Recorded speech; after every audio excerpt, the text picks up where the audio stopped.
আসসালামু আলাইকুম, আমি মোহাম্মদ তাহসিন, ক্লাস 1 এর কোরআন মানিত তাজবিদের শিক্ষক। এই সপ্তাহে আমরা 7 নং লিসন প্ল্যানে আলোচনা করব ইনশাআল্লাহ। 7 নং লিসন প্ল্যানে আমাদের প্রথমে রয়েছে মধ্যে আওয়াজ। 2 জবরের বামে ওয়াকফ করলে গোলতা না থাকিলে 1 জবর বাদ দিয়ে 1 আলিফ টেনে পড়াকে মধ্যে আওয়াজ বলে। যেমন আফওয়াজা, তাওয়াবা, কারীমা, মুসাম্মা। এর সাথে আছে আমাদের 9 নম্বর মাখরাজ। এরপরে আছে আমাদের মধ্যে আরজি।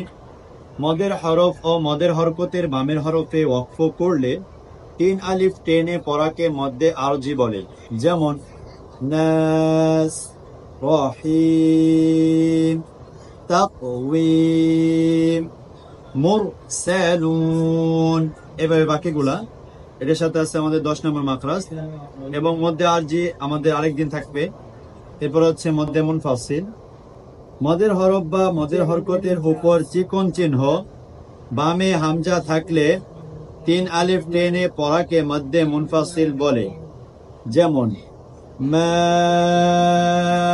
আগনা, ক্বালু আমান্না, ইন্নী আখাফু।